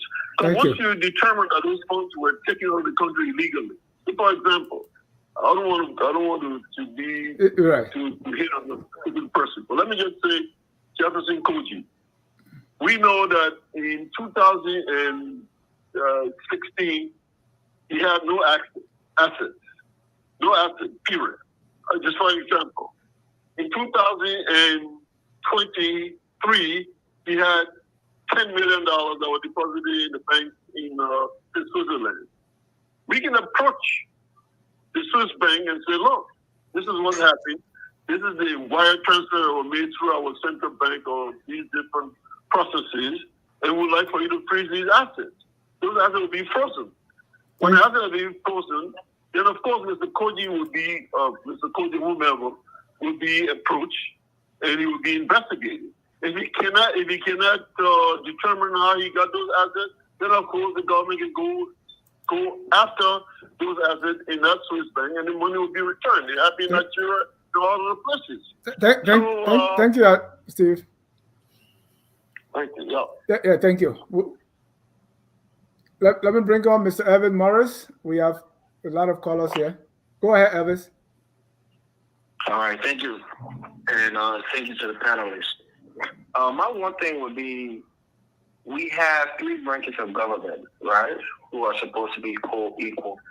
So I guess maybe Councilor Jayweh can clarify this, but when you say that the president executive order gave the team, as they're calling it, prosecutorial power, so who is the prosecutor in that group? And how do they go about prosecuting people? Because you can't just arbitrarily take people's property without due process. So obviously it has to go through a court system, and whoever the prosecutor is that has the prosecutorial power from this executive order has to go to a court to prosecute this case. So again, that's why I agree with Attorney Freeman that the court has to be involved. So if President Boyka just make up this team and say, I gave you prosecutorial power, they can't just go and take people's property without due process through the court system. So I think that's the point that Councilor Freeman was trying to make, and I agree on that point. I guess you guys didn't get to the war council, but I want you guys, or any one of you, to really spell out how the international process is going to go, because we don't really even have a clue where most of the money that left the country is. Some people say like Samato, it went to Ivory Coast. Some people say that some of these people who have homes and business interests in the United States, siphon money off to the United States, maybe others, to Europe. So how do you go about it? Like Attorney Jackson said, you need people who have credible international reputation to go out there and make a case, and for those institutions to see a credible case enough to even start to investigate, let alone turn the money over. So we really want to know about the international side of it, because I think the one in Liberia can probably be more easily handled than the international cases. But thank you for taking my call. I have questions and points I want to make. Thank you. Let me bring on Teddy Ted Lion Yankon from Fargo, North Dakota. Yeah, thank you, John. This is Teddy Ted Lion Yankon from Fargo, North Dakota. As a political genius, I'm starting 1 or 2 fireplace. If the international community will force us to retribution, then there will be some ulterior motive. Well, we don't want to create a condition for any foreign troop to come on our land again. We enjoy our peace, we can control the peace, we won't win all of it. The color before and the color just left from there. We can take some ideas from there. As a person references on Jefferson Koji, and whatsoever we will find some other solution to take some of our money back from whatsoever person we think that that's our money. Thank you. So if we force it to the retributive justice, we need reparations. And we insist on that, and I urge the educated community, not the academicians, to insist on that. Then we need the reparations from Liberia, not the retributive. We don't need external, we don't need UN or the American forces, anybody going our way. Right now, where they have to put money here, they got total on the ground where Trump states out on all of them. We don't want to be at war fighting ourselves, the people, our money, our resources. You need to choose, so you need to tell us. Thank I'll you. let you stop there. Thank you on my work. Thank you. Thank you, Teddy. Our last caller is Yeah. Esther Wisse. Go ahead, Mr. Wisse. How are you, my dear brother? Great. I thank the rest of your team of panelists. First, I'd like to say it clouds me, and I'm very baffled when I see anyone who professes to be a well-meaning Liberian that doesn't conform to the idea of recovering items that were stolen by criminals who work for the government. It's unfortunate. So the first step in this asset recovery is a sense of responsibility of Liberians who are well-meaning to be very welcoming of such ideas. And then you will want to go beyond that and hope that the process is very transparent. And how do I deduce that the process will likely be transparent is the level of the formation of the team, how diverse it is. When I see the team of players, and I see there are very, very, rational Liberians, educated Liberians, and intelligent Liberians who will look forward to bringing a transparency to retrieve assets. I mean, these are, when you work for government, if you did not embezzle funds, you did not squander the country resources, you should have zero apprehension for something like this to come to the country. But if your hands are not clean, then you start to worry. Like any Liberian who you see countering the idea of a war and economic crime court, more than likely it's a Liberian that fought war, or more than likely took the life of an innocent Liberian. If you were not one of those who took the life of an innocent Liberian, why would you be worried when you hear the name of a war and economic crime court? Now, every logical one deduce that. This is the reason why I'm terribly surprised when I see people countering idea of recovering assets. Just wanted to be transparent. Eston, I think everybody welcomed the idea. They're saying there are going to be problems. I think that's everybody welcome it, and the thing they're going to be problems. Yeah. Why do people preempt things with little to no knowledge of what's going to happen? Wait until the people start because the legal do their job. The legal frame. Don't preempt. No, take for instance, this is for 1 year. The executive order is 1 year, and to recover assets, you think it would take less than a year? Well, this is what it can be extended. If it needs time to be extended, it will be extended. Look, but let the whole idea be welcoming. No, they say do it properly.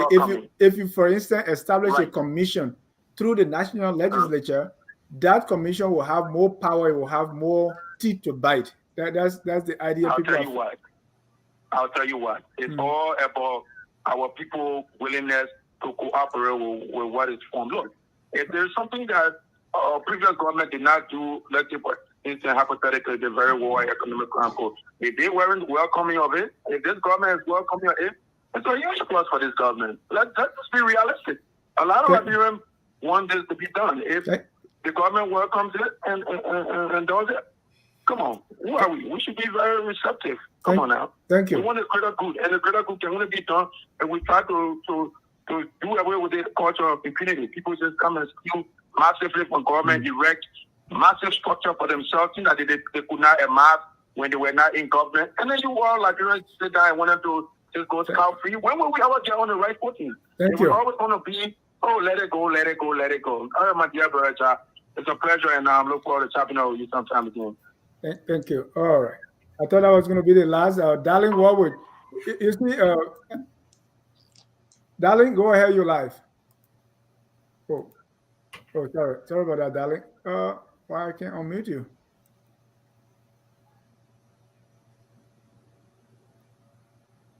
Darling, I'm not able to unmute the call. Yeah, we having some problem with our line. So let me go back to our panelists here. So one of the things the last caller said, people are pessimistic. This is something that we should embrace. Why people are looking at it other way? It look like if you're saying no, you might have something to hide. What do you say to that, Councillor Jayweh? So no one is saying no.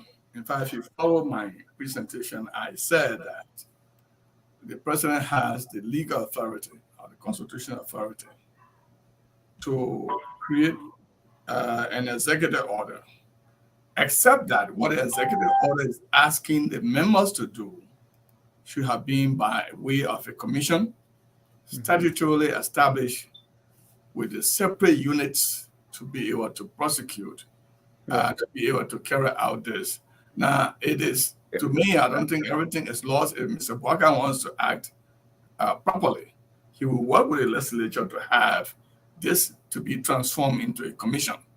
Thank you. Let me bring you on the last caller. The system is good now. Okay. Darling, what will go ahead? You're live. Yeah, so I will say this very quick. Dennis, it is very unfortunate that Mr. Barker and his folks have lost control of the agenda. These guys came to power with no plan.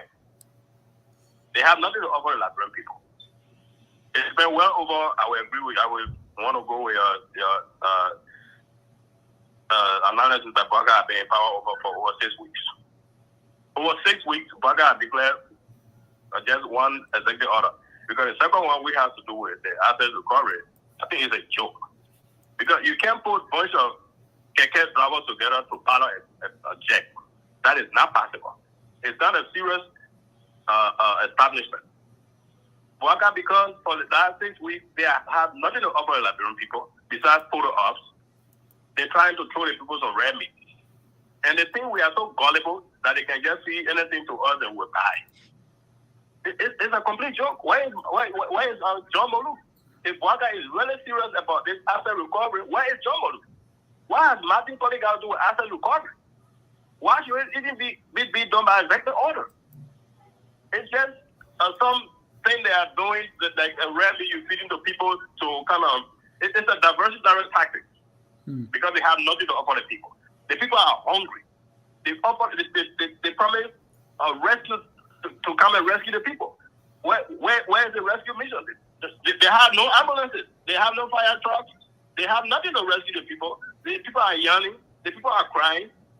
And so what is decided? They went together. You know what? Let's throw them something. They just try to change the narrative. That change the topic for now. Let's talk about war chronicle. Let's talk about asset recovery. And it's just a joke. Those guys are not serious-minded people. And people who said Waka was a smart man, he was coming, he's very thoughtful, he's an edited statement. Waka knows nothing. Waka has nothing to offer Liberian people. Yeah, man. I would just say that flat out from the fact that the people he has on the asset recovery list are people who are Cllr drivers. They ask them to go fly a private jet. That is not going to happen. It's a bridge to nowhere. Thank you. So I'm not going to take up much of their time. These guys are joking with the Liberian people, and it's only about time that people will flood the street and they will not like the result. Thank you. Thank you. Well, gentlemen, people, this thing has happened before, right? Because 1980 asset recovery team, Dr. Tipote and our own friend Panando, now Dr. Panando, it didn't work. The one we saw with Serena Sivas and Councillor Jensen did not work. So is it because these things have not worked that Liberians are doubtful? Because you see, it's very difficult. You can't convince Monkey that honey is sweeter than banana. Because Monkey never tasted honey before, right? So because the Liberians never tasted, a true asset recovery, is it why people are a little skeptical about this? Councillor Jayweh, you were on the floor, so complete.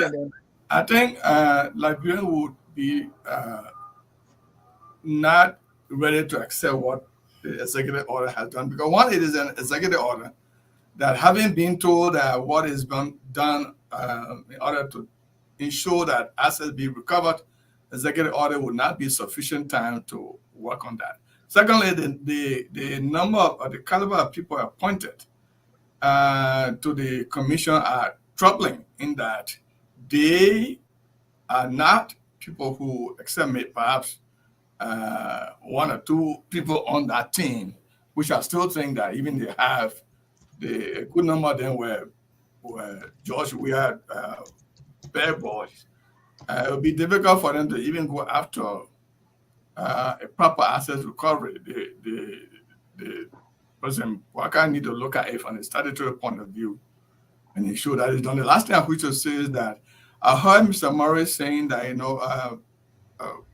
those who are given prosecutorial power may not take people's property without due process of law. What prosecutors do is to go to court. If you investigate and find that assets, a certain amount of assets might be in the possession of Mr. Snow, for example, and you wish to have that, you go to court and pray the other magistrate court for a search warrant. After your investigation may have speculated, the search warrant can seize those items. So the process, the due process part of it starts there. I think people understand due process of law to mean that, oh, you know, you must go to court first, or you must do this first, or you must do that first. Once the process starts with a writ of search warrant, due process of law has commenced. Thank you.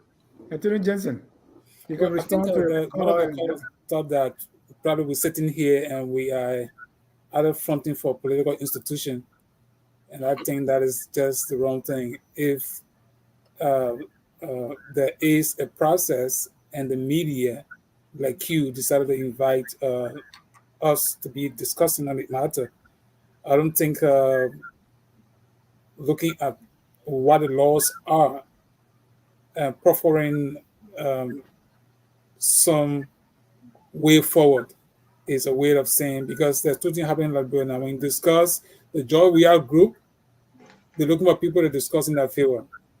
The United Party group, they're looking for people to discuss in their favor. So when you're discussing, they're listening to you. When your discussion seems to wait on the other side, say, they men are CDC men. CDC man. We go on the other side, like United Party men. We're not here for that. This is purely legal issue, and I think discussing this matter it should not just end. It's a process. Asset recovery is a very serious process. People go to jail, people's property are seized, and so it's a process. We're not here to say, well, you must go after Madam Sally, go after Jayweh, go after those. If those persons have to give an account relative to some of the things they acquire while they were in leadership, I see no reason why they shouldn't be done properly.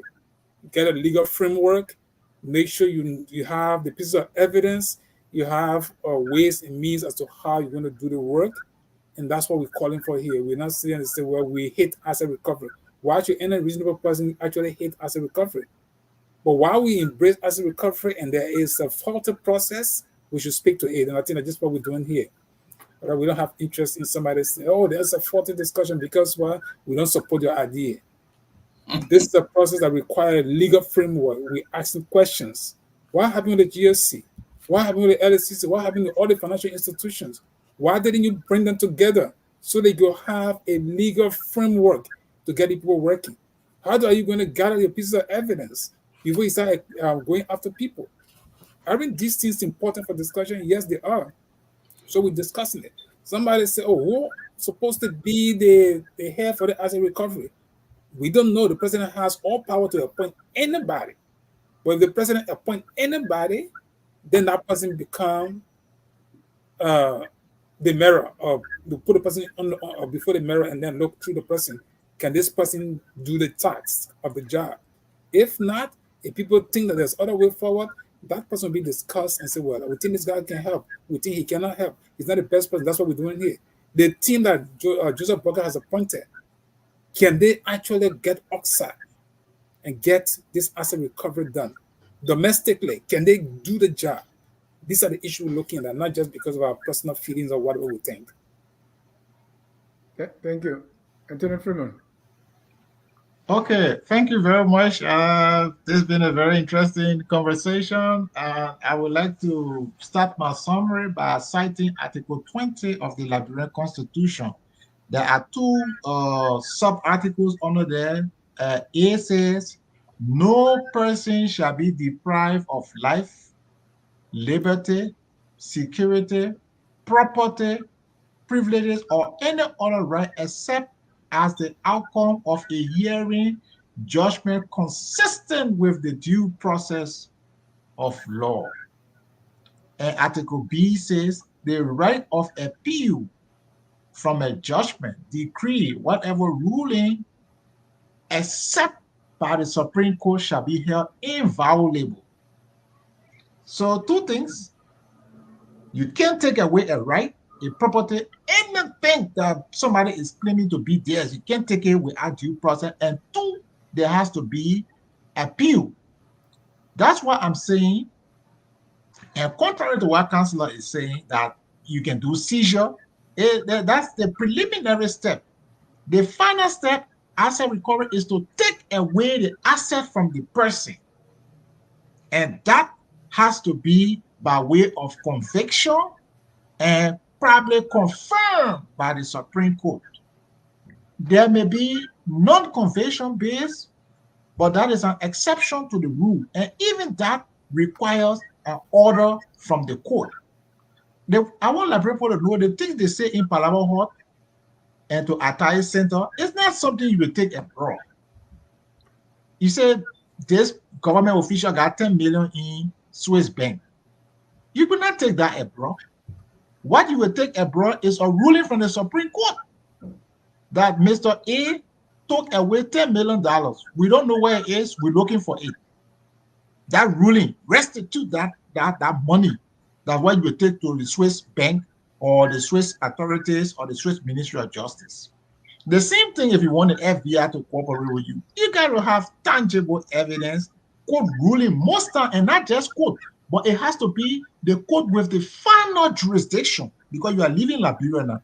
Because if it was an intermediary court, they would say, wait for the Supreme Court.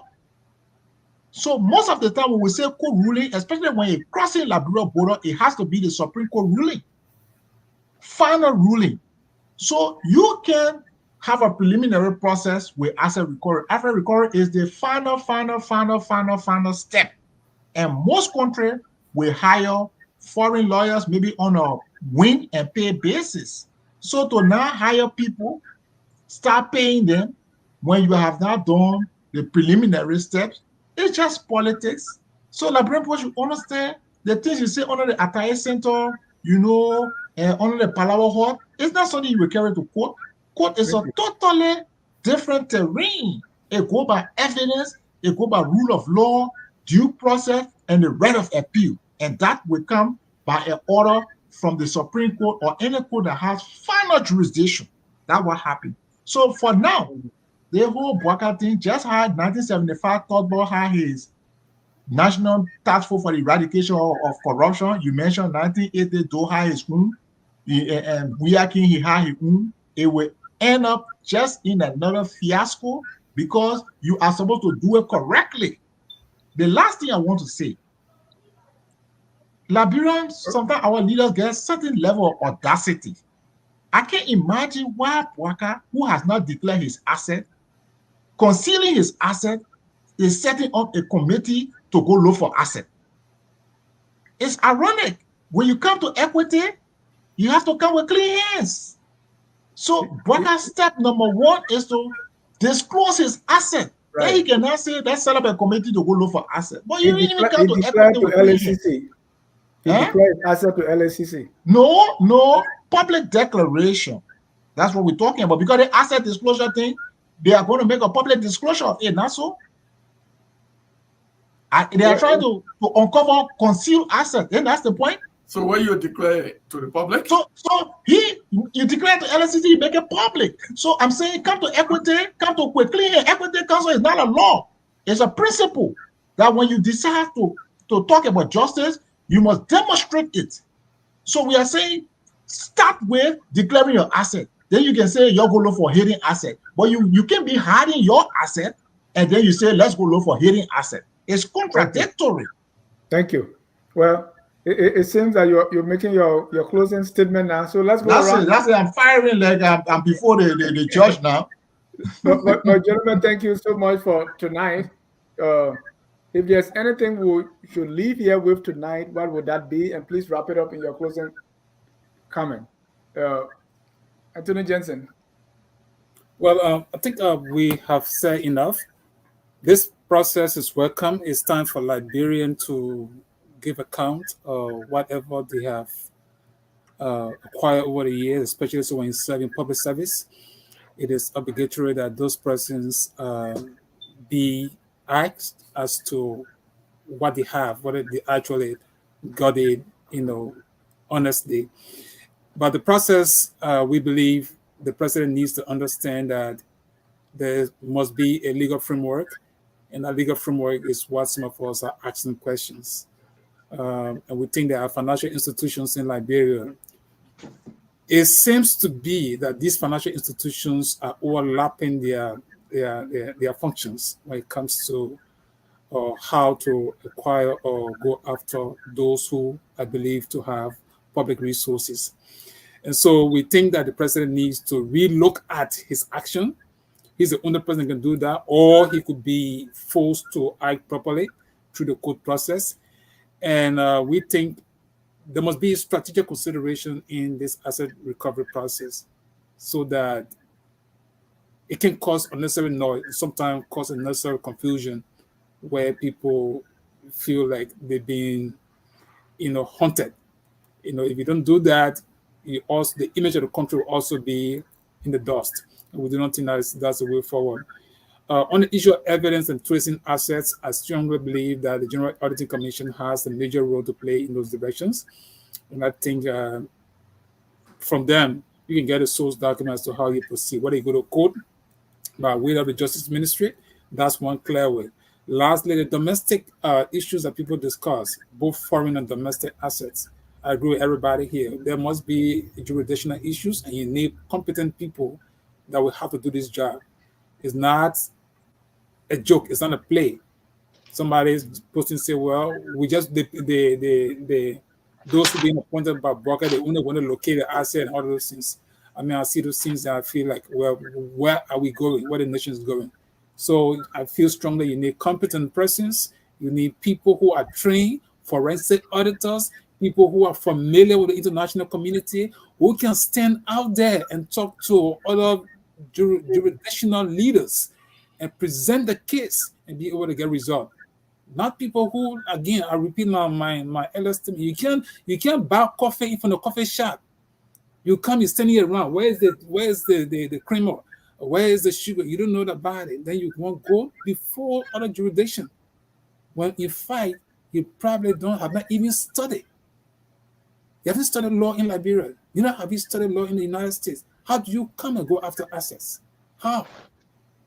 So it's a very serious issue, and I think the president will have to, not the respect to all the people. All of them can work with the asset recovery team. All of them can work with the asset recovery team. But whether or not they can be leaders as they are, is a serious question that we all must ask. It's not because we want anybody to be disrespected for their appointment. But it's a serious matter. Everybody should be able to even look within themselves and say, what can I do best in this matter? And lastly, George Weah, Madam Salif and her team, it is true. These people, the way in which things were done, they need to go give an account. Robert Salif, all these people, they need to give an account. And this is where I think people are afraid of. They don't want to put forth names. So look, maybe they don't want to jump the gun. We will agree with them. But if some of the people are appointed now thinking, okay, we will start with the Jayweh government. We think these are premeditated, discussion, which they should desist. You want to do it right. Get a legal framework. You get the piece of evidence, or how you going to get the evidence when you get it. Then, of course, you go after those persons. It shouldn't be a matter of what for year 1, year 2. Ellen Johnson Salif, okay, we'll take over that one there. Or Jayweh, we'll go after him first. They are glaring facts about these people. Jayweh bidding is there, but Jayweh did not declare his asset. When you leave it, nobody behind Jayweh now. No one, even the LCC, has not asked George Weah to declare his asset while he was leaving power. So how do you, in fact, go over after him and say, well, the thing you get, not for you? When you didn't know what was the man worth when he came to power? And you didn't know his worth when you were leaving power. You want to go after him. How are you going to do it? Well, it's up to everybody. But we say Liberia can get better if people become serious. Send people abroad and train them. Other countries are training they are training their citizens. Asset recovery is a serious matter. Train Liberians, spend money, not only asset recovery, but other essential component of the country. Train people, send people abroad for studies. There are other, even in America, there are people who have studied, they are here. Find them. You can get the best out of them. But people pretending, alone, you're not getting on social media, you're preaching politics. I always say that United Party on a slogan. You don't do it, they don't know that you ever went to school. That's the misstep of people in the country. You leave, even in but there are permanent people sitting in that place there. You leave them because they were not singing song behind you. This is my disappointment with Joseph Brocker right now. And he needs to re-strategize and see how best he can start looking at Liberian. The right of every citizen must be respected. And the way you go about it, those who have fought hard, Go after them. Bring them to public positions. They can help. Don't do it. You Thank get you. rid of them. Thank you, sir. Attorney Freeman, you're closing. Okay, so If I you will could give close by 2 minutes saying, listen, Liberians, don't go into the past. There's a reason why we read history. Don't go into the past. You take failed policies, you adopt it, and you expect to succeed. Toba did that very thing. Set up National Task Force for the Eradication of Corruption in 1975. It failed. Doe did it. In recent time, we did it. Serena Sifa used it as an opportunity to shake down people. So I also want Liberians to know that the way you discuss under the Palawan Hall and Atty Center, it doesn't work in court. In court, it is evidence, due process, appeal, and the court that has the final say is the Supreme Court.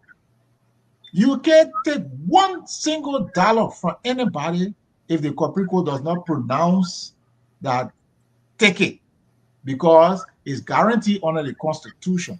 So don't let Bwaka play politics with you. When Bwaka talk about asset recovery, start with him. He said he's coming to equity. Let him come with clean hands. Let him disclose his asset. He should stop concealing his assets and then set up a committee to go look for concealed asset. It's totally ironic. I think what he's just trying to do, he had a series of bad, news coming lately, and he's looking for some kind of political honey to throw at the population so that they can be happy, probably until the next protest erupts. So that's how we like to end. Yeah, let people know that this is a legal process. The final say normally comes from the Supreme Court, and any other thing before that time is preliminary, is not final. So you can start step number 6 and 7 without step number 1, 2, and 3. I will end on that note.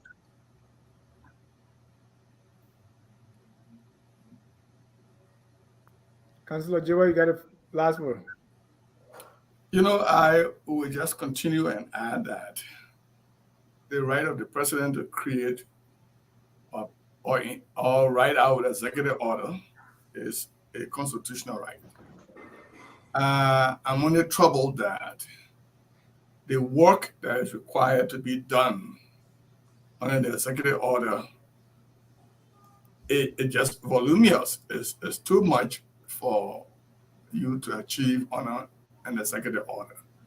So I would suggest that, or I would advise Mr. Bwaka go further than that, ensure that a commission is created and that units of those commissions, including the investigative unit, begin to work along with other units, legal and other units that will be named, so that those who robbed Liberia, whether it's from the Bryant government, whether it's from Mrs. Ellen Johnson Sirleaf government, whether it's Weah who just left after being defeated a few days, they need to account, but they need to account properly.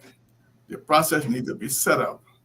The legal framework needs to be put into place with people who have experience and are capable enough to be able to proceed. But asset recovery is not anything strange. It's not in conflict with the Ministry of Justice. It's not in conflict with any other agency of government. I would encourage the president to go further. Do you think the president will listen to you?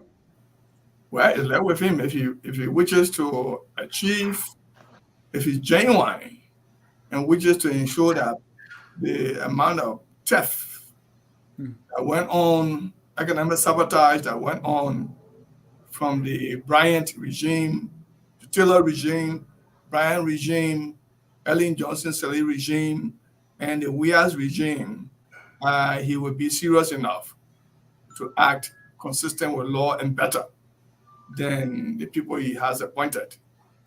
And the framework trying to use to ensure that assets are recovered. Thank you so much.